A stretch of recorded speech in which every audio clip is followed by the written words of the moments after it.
Hello, it's Eric Topol for a special Scripps Research podcast, and I'm really thrilled to have the chance to speak with Andrew Ward, co-faculty member at Scripps Research, who is a structural biologist guru, and a great chance to have.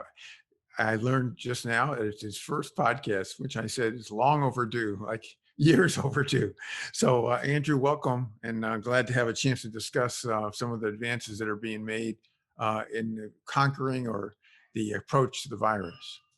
Yeah, it's a real pleasure to be here, and a real honor. You're doing well in the scientific world if Eric Topol emails and asks to have a conversation. So Oh, you're very kind.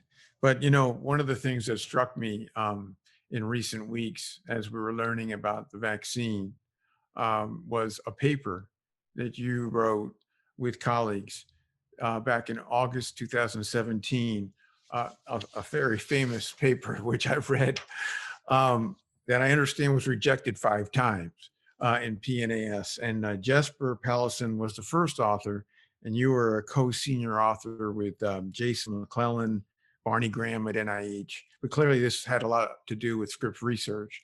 So I wonder if you could take us back in time. Obviously, there was no SARS-CoV-2. There was the Middle Eastern respiratory MERS virus that you were working on at that time to understand its structural biology. So what was going on back then? yeah, sure. So it's actually going to go back a little bit further than that PNAS paper. It started with an email from Jason. We were both structural biologists. He was working primarily on RSV, myself on HIV. Both really incorporating a lot of structural biology and protein subunit design via structural biology for those viruses.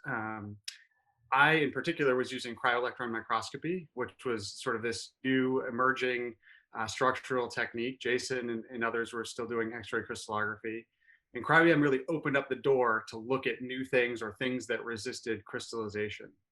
So Jason contacted me and said, hey, what do you think about maybe working on coronavirus together? We could team up and use our respective expertise and common interests in vaccine development primarily. And at the same time, I had a postdoc who was at Scripps. He wanted to move labs. He was interested in my lab. He said, I want to know something. I want to learn cryo-EM, and I'm interested in coronaviruses. So those things happened literally in the same week. And I said, all right, did a little research myself. And, Bill Gates and others had just formed CEPI, this entity to actually try to fund preparedness for outbreaks like we're having right now, pandemics.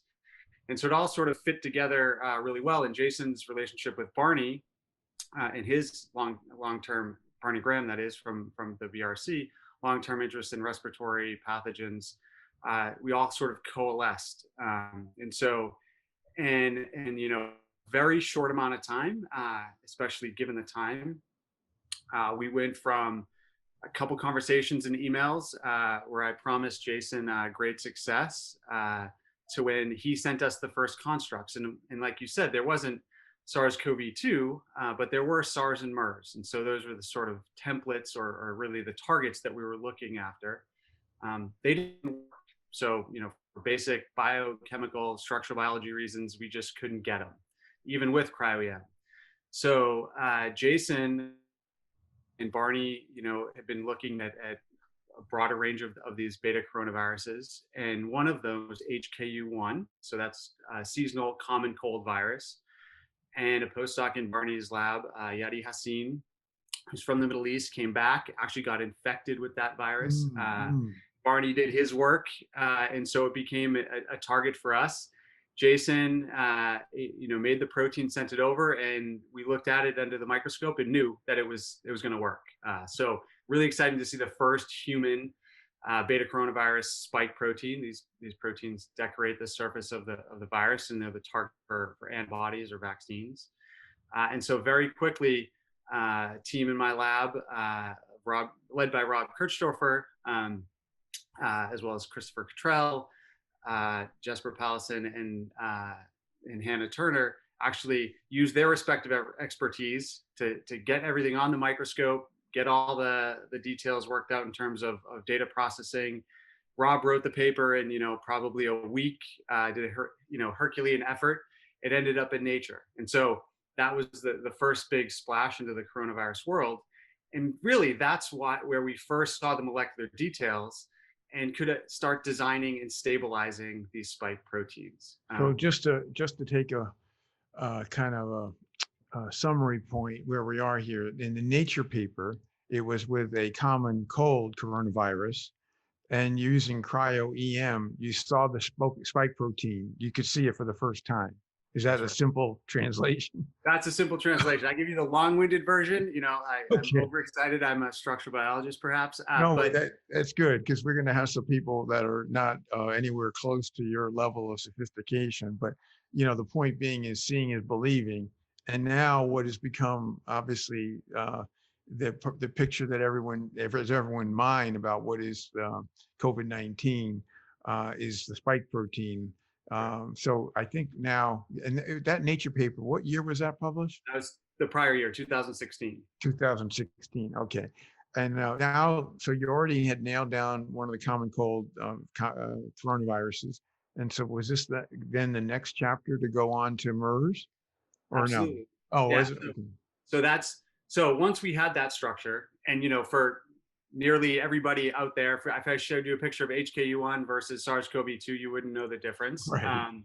But that's actually a good thing, because it means that we could now go after stabilizing these proteins, these spikes from other coronaviruses, such as MERS and SARS. And so you can use some different tricks by introducing mutations. Either you're introducing little staples, which hold things together, or these prolines, now famously 2P, P for proline, where they actually break a spring-loaded mechanism inside the spike protein. So if that spring is intact, it tends to sort of open up like a Jack in the Box or mousetrap, and really that's a mess in terms of biochemistry and structural biology. So that structure, unpacked in terms of its details, allowed us to really, scan through a lot of different mutations. Right, you don't get lucky with just one. So Jason's team, and that led by Ninchuan Wang, who was a postdoc, also an author on the MERS paper, was actually the one that nailed down the 2P. But there was a lot of brainstorming sessions on adding these prolines and staples, and now there's quite a few more of those prolines and staples in some of the newer spike proteins. Yeah. So in that PNAS paper, that you can see where the 2P lights up, where it's substituted right by this CH portion of the spike protein, right? Or the question I have for you though is just to explain to the uninitiated, if you didn't change the 2P, that is a substitution, and you just left it as different amino acids, and then when the virus has fusion with the host cell, right? What would happen? You mentioned this spring mechanism, this change of conformation. If you hadn't made this proline substitution, hadn't discovered it, what is the difference of what the cell sees versus having left it in its native state of no 2P proline substitution? Right. So the pre-fusion conformation, which is stabilized by 2P, is what an infectious virus has on its surface, and what it needs to infect a host cell. If it undergoes this conformational change, and the spring-loaded action takes place, it can no longer infect a cell.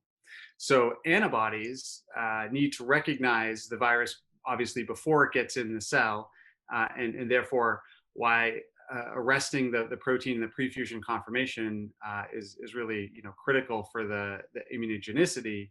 And of course, as I mentioned, Jason had done a lot of work on RSVF, the spike protein for RSV. We'd been working on HIV envelope, and we knew that these were the preferred conformations of the protein, and we could use these molecular and mutagenesis tricks to stabilize those conformations. Okay, so basically the whole cell entry process was affected by this. Absolutely. Yeah, it's a dysfunctional virus with the 2p mutations. Yeah.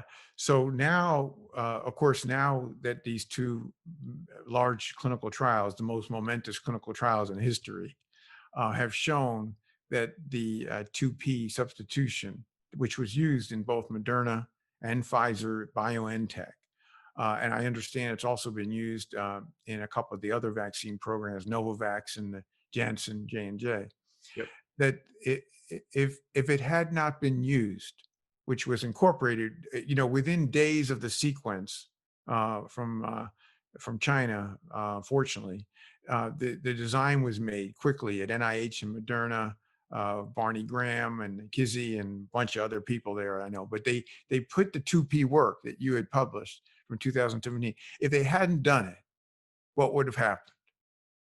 So it's a good question. So, from the data that the comparative data that's been published or made available, the 2p was superior to the wild type. And I think it's twofold. One, I think you increase the expression levels of the protein, and then as I mentioned earlier, you're stabilizing the pre-fusion conformation, which is the desirable conformation. So it has fewer off-target ways for the immune system to go off track.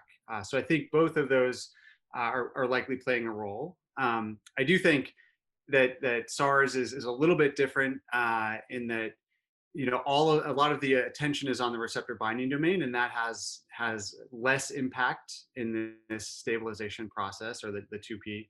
But I think every piece of data I've seen shows that it's improved. And like you said, I think the interesting thing to me is while Moderna consulted, obviously with Barney Graham and colleagues, all of the other companies actually were aware either through the actual manuscript we had published or through a patent that had been filed. And so it's pretty remarkable that all the companies that had different vaccine technologies and platform with almost no additional consulting made these decisions early, and that they had a net benefit in the long run. So it's quite rewarding. And I think, as I tell reporters and everyone else, it's really a strong justification for how basic academic research, which is, not that potentially meaningful at the time and maybe not attractive to Science or Nature or Cell and editors, actually can be huge. And you see the exponential growth and the citations on those papers and otherwise. So it's pretty fantastic. And it's interesting. The AstraZeneca, University of Oxford was the one vaccine that didn't use the 2P.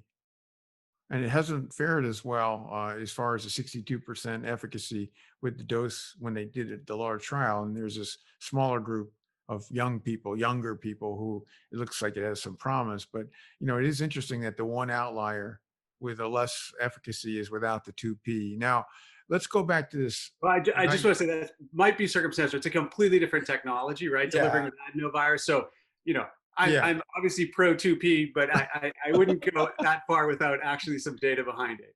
Right, right. No, good point. And it'll help sort that out as a J&J, even though it's a different adenoviral vector.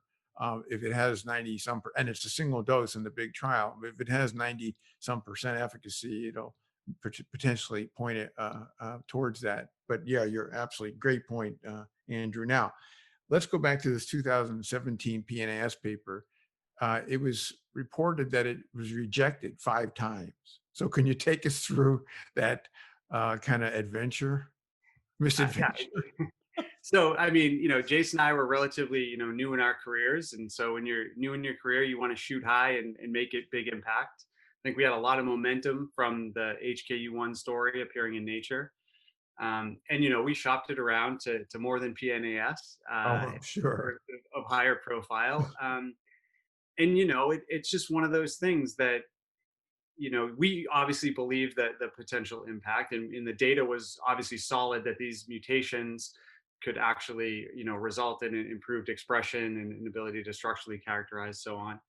Um, and really where the heartbreak is for the students and postdocs, because their careers sort of are pinned to the success of these papers.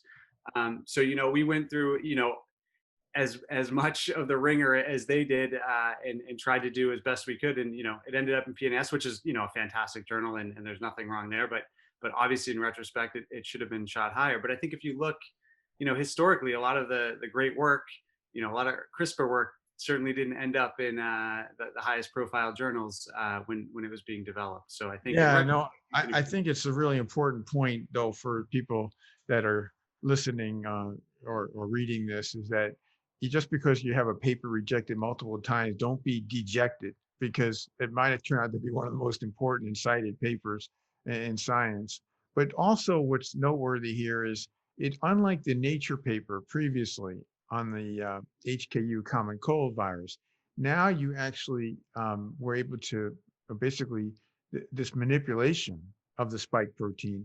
It was a much, another big step forward. So it wasn't just that you could see it through cryo-EM, that you actually did all this elegant structural biology with this. I mean, this 2P thing to me, discovering that is actually, pretty extraordinary. So I'm a little surprised, maybe it's all retrospectoscope, that it wasn't seen as a kind of another landmark paper. I guess you needed to see the vaccine work before you could understand its importance, huh?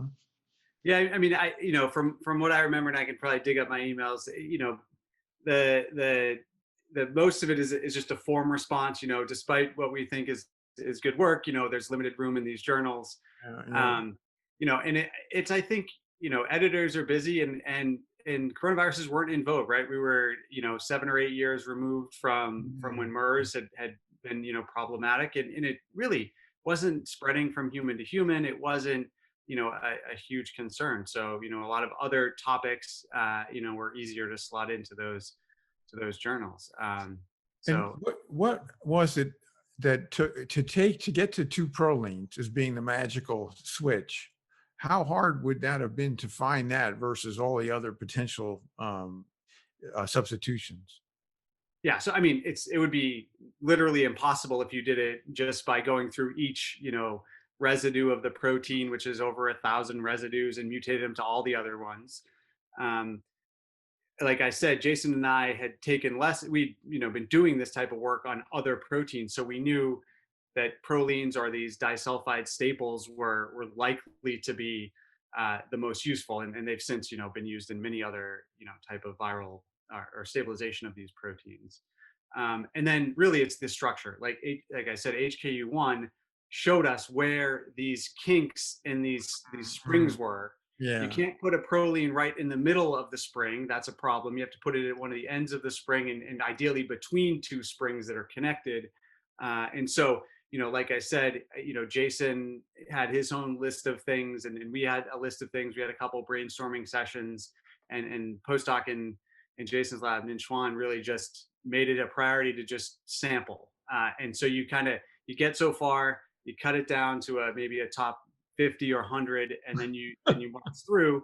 Yeah. And it was originally 1P, because 1P had worked in HIV envelope, and it Right. was, well, maybe 2P will work better, and it was better. So you never know, and it's a bit of stochastic process, and also the ingenuity of the researchers that are doing that sampling, and then the motivated group of people that have to do all the work to validate and show that it's actually an improvement. So Yeah, it's it really pretty. It's like a treasure chest in a way. yeah, You have to, but you had it educated, which keys to try, and absolutely, pretty, yeah. pretty Without the structure, extraordinary. we would have been lost. Yeah. But it's fun. That's the fun part of structural biology, which is why I think most of the people in my lab and others do it right. It's visual, it's intuitive, it's a puzzle, and it's rewarding when you get it right.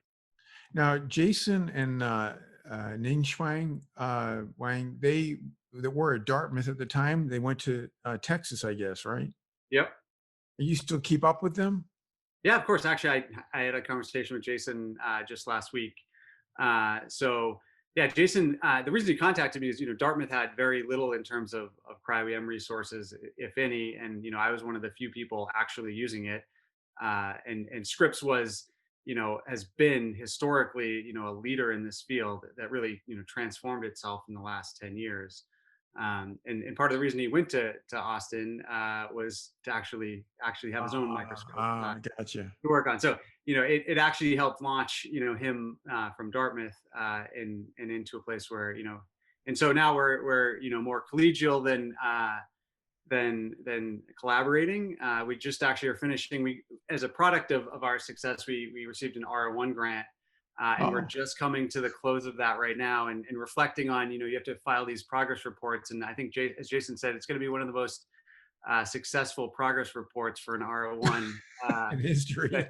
that coincidentally is timed with this. So I think and it's one of those things that it's almost no room for renewal of the project because we sort of accomplished what we set out to do. That's Um, amazing. Oh, and and it, also I got to meet Jason. There was a PBS nice, really educational video. You probably have seen it that was made in his lab about this, and so it's another really good thing, ancillary thing that we'll put with the podcast. yeah, Now, one of the things that before transitioning to the variant of the moment, if you could reflect to me, and not just because Scripps Research and you are so into structural biology, but what I've been observing since the beginning of the pandemic is this is like a heyday of structural biology. That is, every atom of the virus and the vaccines and the neutralizing antibodies are being looked at in 3D.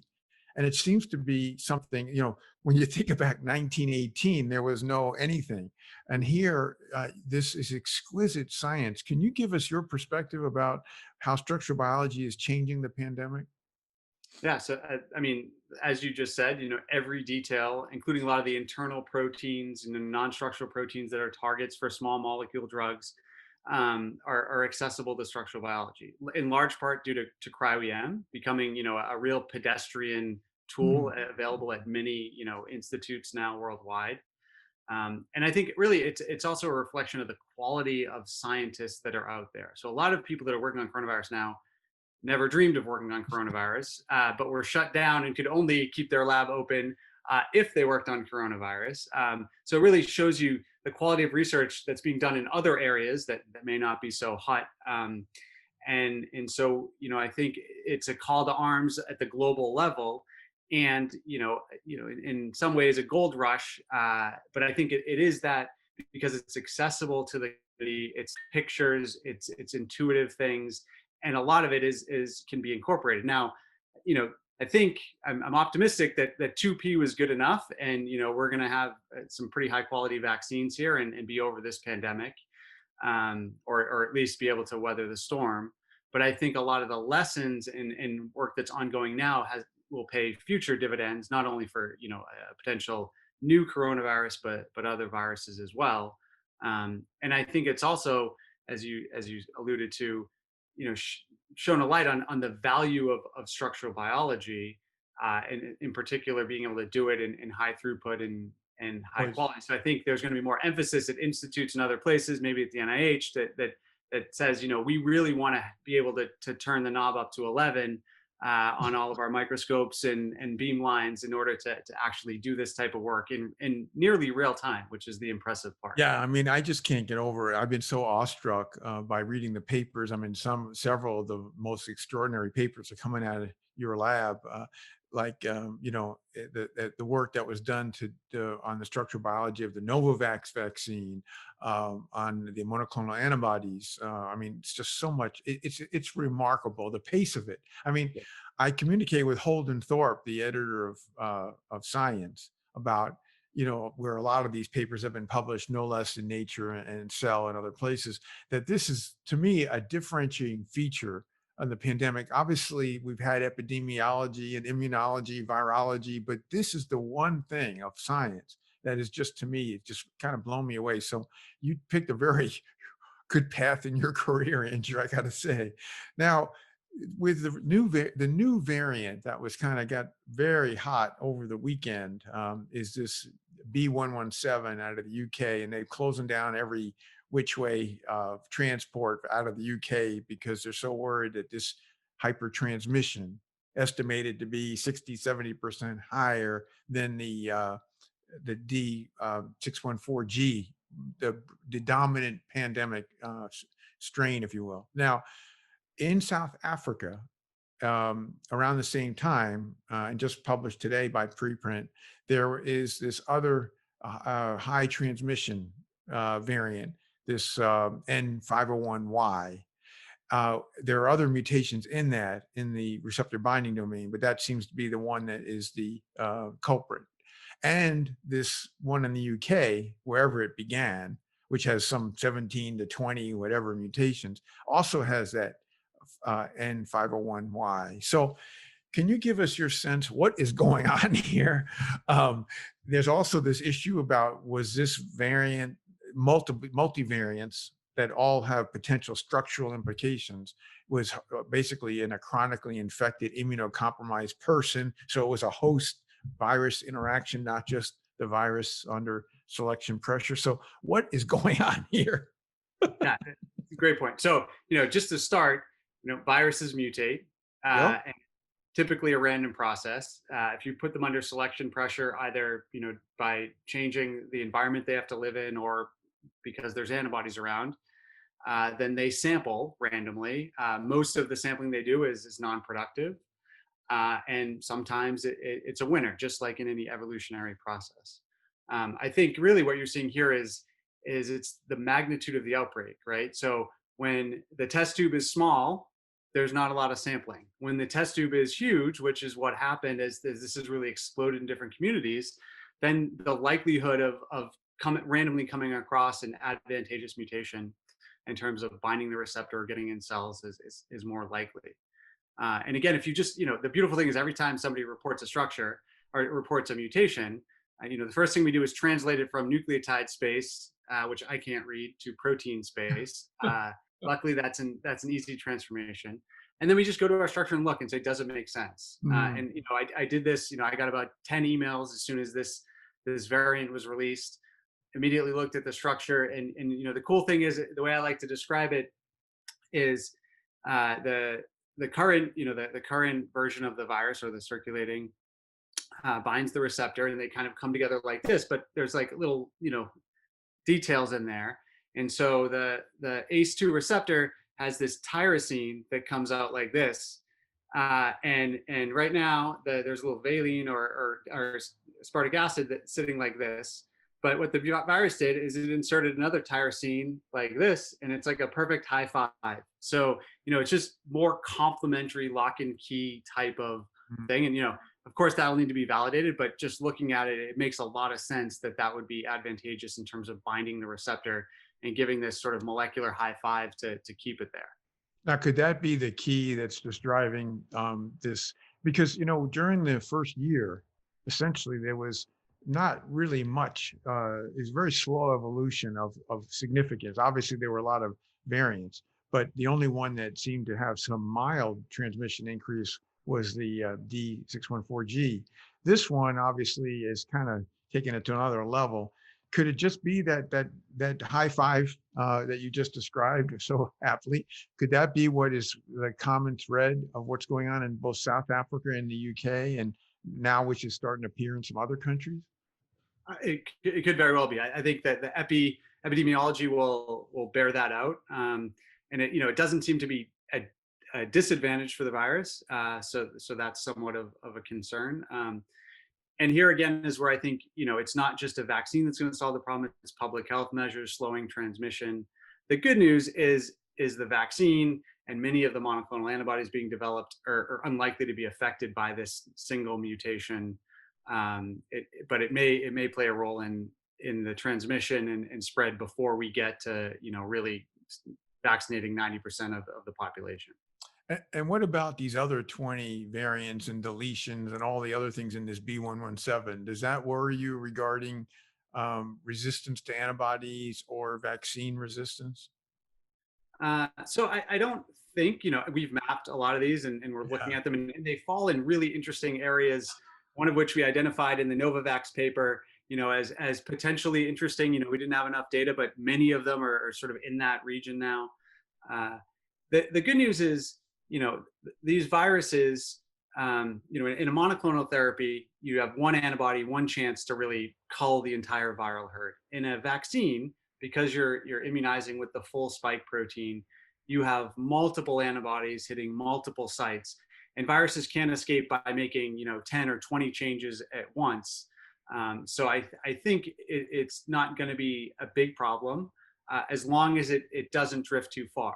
The good news is, if it is a problem, and I guarantee you companies are already thinking this way, they can put those mutations very rapidly in the next generation of the vaccine, Right. and we can get ahead of it. So it really highlights, again, another important aspect of the science of the epidemic is tracking viruses and the molecular epidemiology that's happening, so we know where it's going, and kind of create checkpoint antibodies or vaccines in the future.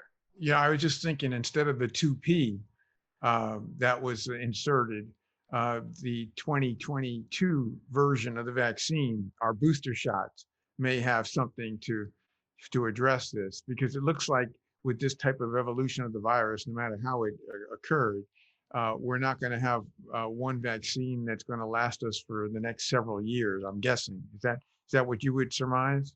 Yeah, I think so. I mean, I think the surface is changing enough, right? 2P is at the heart of the protein, right? That's always probably going to be there, and it's really untouchable by antibodies. So there's no way to really escape from or do anything to that. But the surface is going to change, and especially with RNA-based vaccines and how rapidly they can move, it's relatively trivial to incorporate those in.